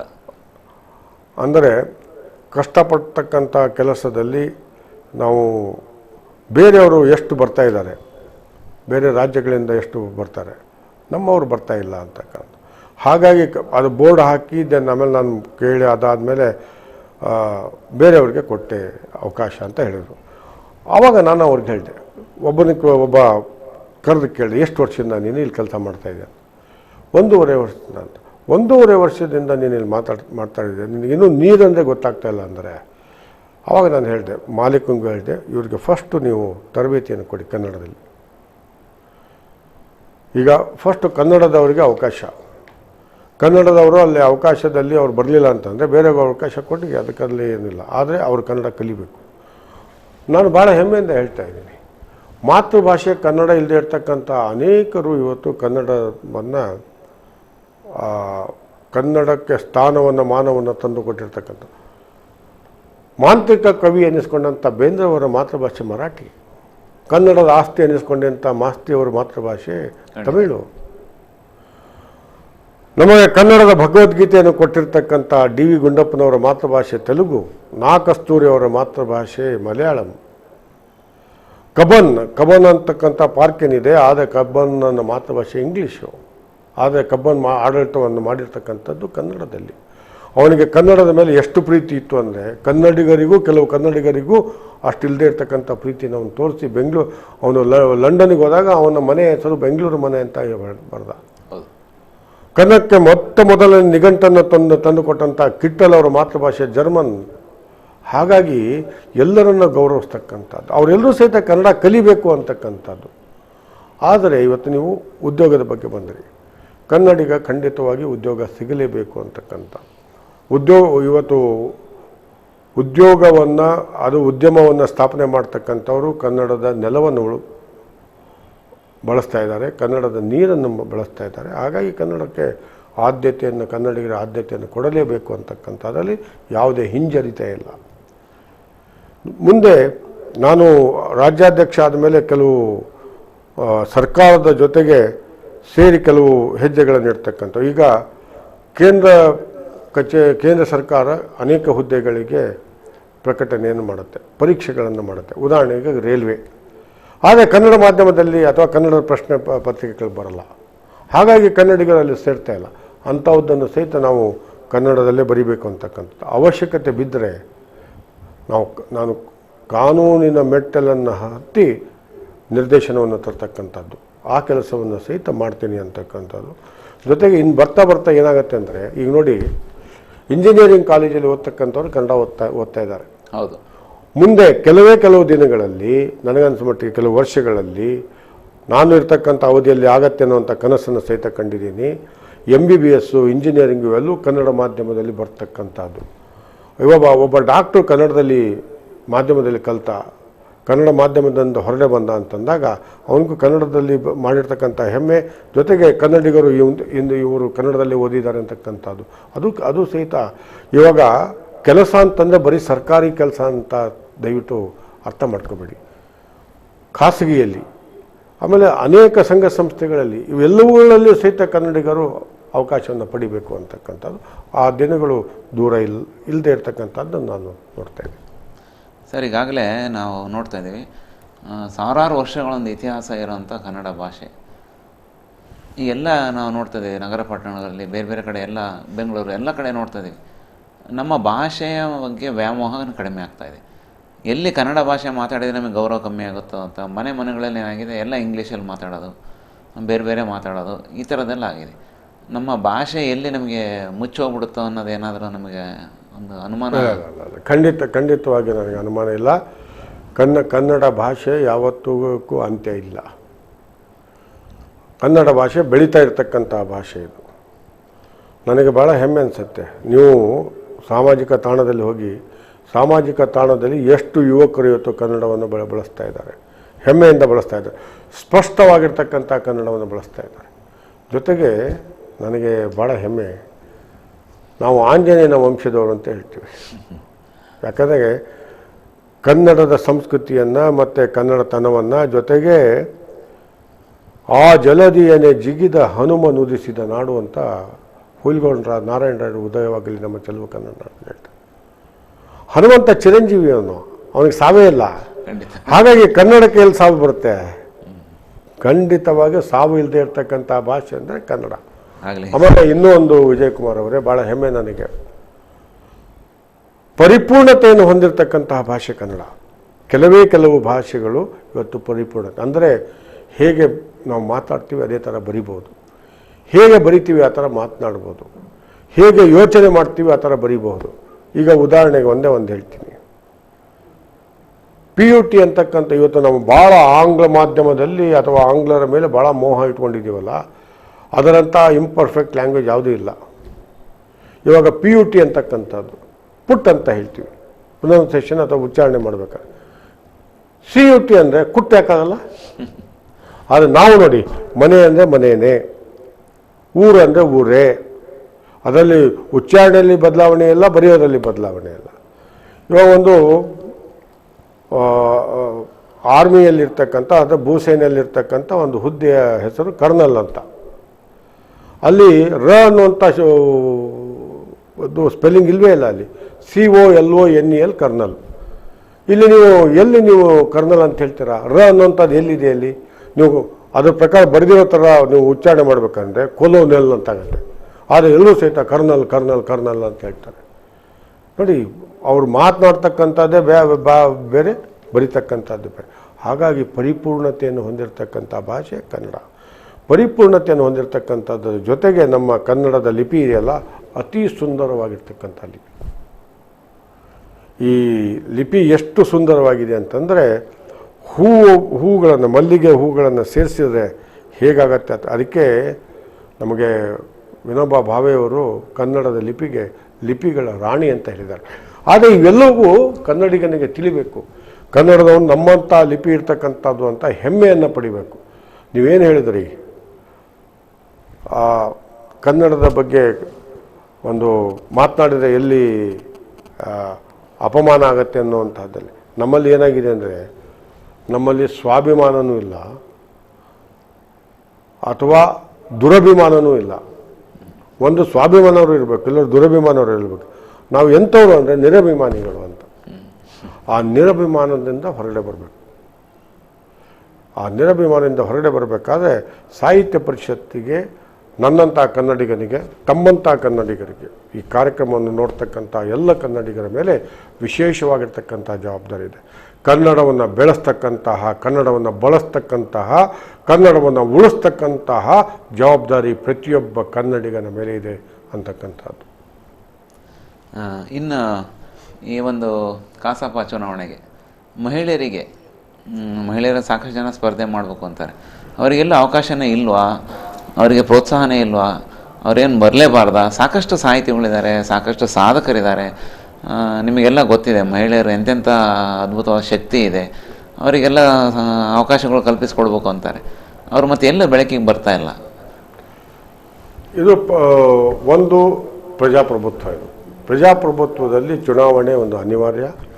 ಚುನಾವಣೆಯೇ ಪ್ರಜಾಪ್ರಭುತ್ವದ ಒಂದು ಲಕ್ಷಣ.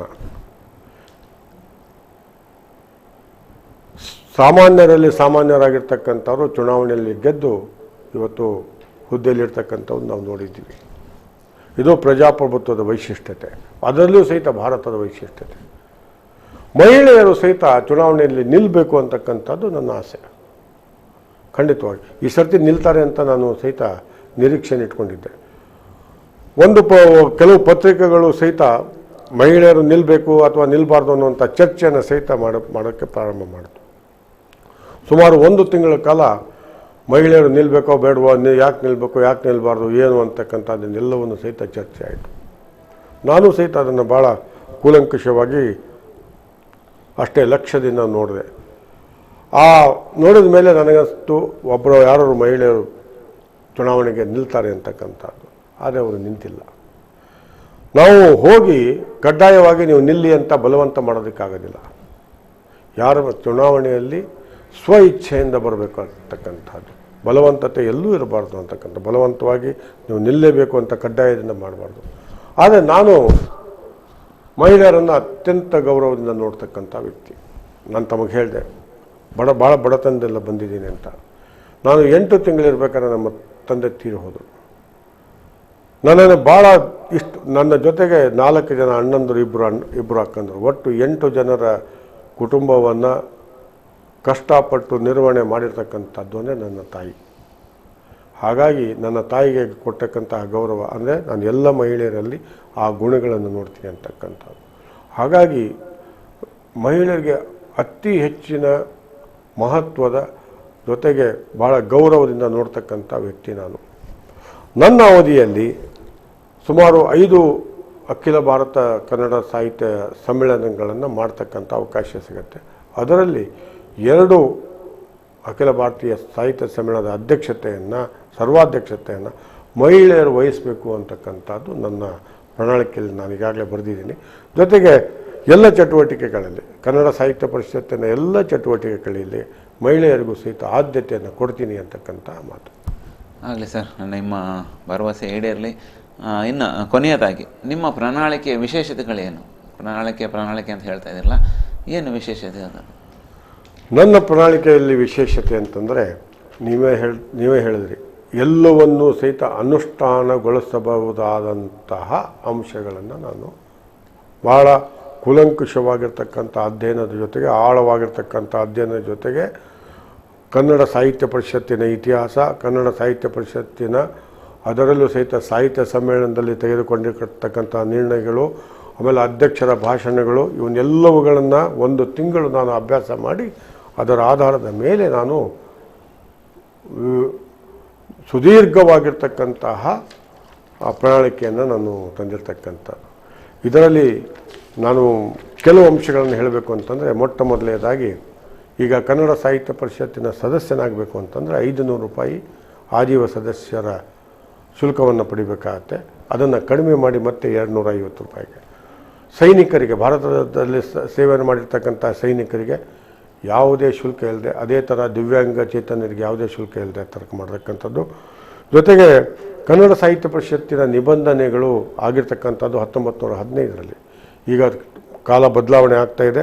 2021ರಲ್ಲಿದ್ದೀವಿ. 106 ವರ್ಷಗಳ ಇತಿಹಾಸ ಇದೆ.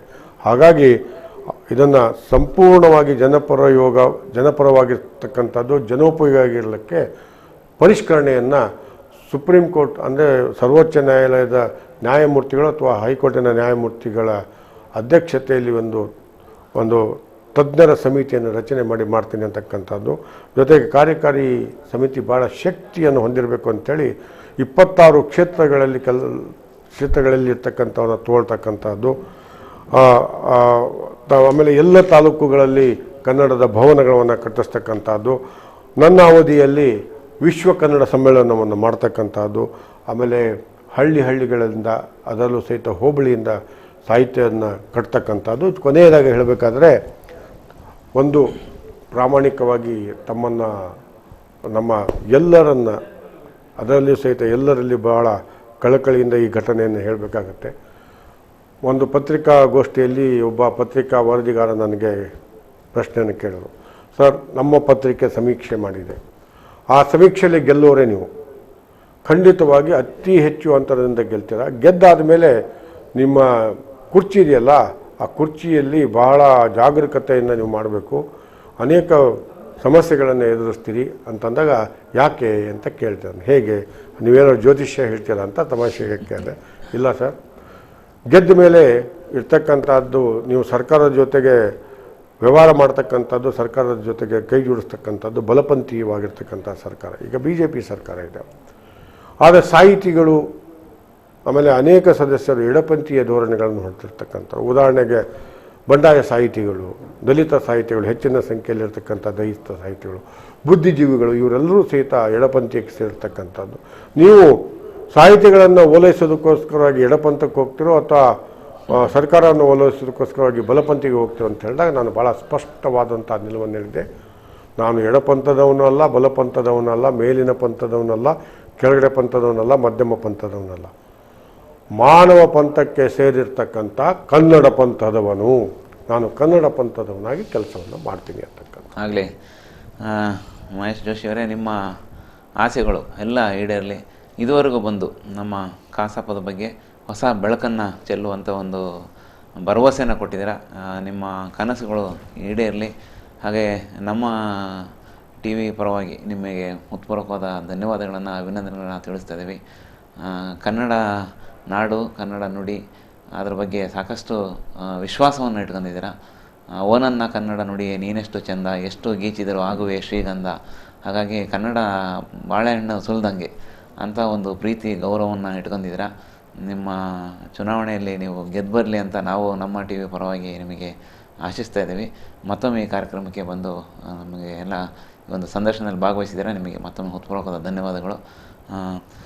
ನಮ್ಮ ಶಿವಮೊಗ್ಗ ಟಿ ವಿಯ ವೀಕ್ಷಕರು 1 ಗಂಟೆಗಳ ಕಾಲ ಈ ಕಾರ್ಯಕ್ರಮವನ್ನು ನೋಡಿದ್ದೀರಿ.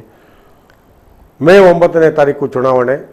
ಕನ್ನಡ ಸಾಹಿತ್ಯ ಪರಿಷತ್ತಿನ ಜಿಲ್ಲಾಧ್ಯಕ್ಷ ಮತ್ತು ರಾಜ್ಯಾಧ್ಯಕ್ಷ ಸ್ಥಾನಕ್ಕೆ ತಾವು ದಯವಿಟ್ಟು ಮತಗಟ್ಟೆಗೆ ಹೋಗಿ ರಾಜ್ಯಾಧ್ಯಕ್ಷ ಸ್ಥಾನಕ್ಕೆ ನಾನು ಎಲ್ಲವನ್ನು ನಾನು ಈ ಸಂದರ್ಶನದಲ್ಲಿ ಹೇಳಿದ್ದೀನಿ. ಇದನ್ನು ಗಮನದಲ್ಲಿಟ್ಕೊಂಡು ದಯವಿಟ್ಟು ನನಗೇನೆ ರಾಜ್ಯಾಧ್ಯಕ್ಷ ಸ್ಥಾನಕ್ಕೆ ಮತವನ್ನು ಹಾಕಿ ಅತಿ ಹೆಚ್ಚು ಅಂತರದಿಂದ ಗೆಲ್ಲಿಸಿ ಅಂತ ವಿನಯದಿಂದ ಪ್ರಾರ್ಥಿಸ್ತಾ, ತಾವು ನನ್ನ ಮೇಲೆ ಇಟ್ಟಿರ್ತಕ್ಕಂಥ ವಿಶ್ವಾಸಕ್ಕೆ, ಪ್ರೀತಿಗೆ, ಗೌರವಕ್ಕೆ ಯಾವುದೇ ಧಕ್ಕೆ ಬರದೇ ಇರೋಕ್ಕೆ ತಮ್ಮ ಜೊತೆಗೆ ಸೇರಿ ಹೊಸ ಕನ್ನಡ ಸಾಹಿತ್ಯ ಪರಿಷತ್ತನ್ನು ಕಟ್ಟೋಣ. ಬನ್ನಿ, ಹೊಸ ಸಾಹಿತ್ಯ ಪರಿಷತ್ತನ್ನು ಕಟ್ಟೋಣ. ನಮಸ್ಕಾರ. ಓಕೆ ವೀಕ್ಷಕರೇ, ಸುದ್ದಿ ಹಾಗೂ ಮನೋರಂಜನೆಗಾಗಿ ನಮ್ಮ ಶಿವಮೊಗ್ಗ ಟಿ ವಿನ ಹಿಂದೆ ಸಬ್ಸ್ಕ್ರೈಬ್ ಮಾಡಿ. ಮುಂದಿನ ಸಂಚಿಕೆಯಲ್ಲಿ ಮತ್ತೊಬ್ಬ ವಿಶೇಷ ವ್ಯಕ್ತಿಯೊಂದಿಗೆ ನಾನು ನಿಮ್ಮನ್ನು ಭೇಟಿ ಆಗ್ತೇನೆ. ಧನ್ಯವಾದಗಳು.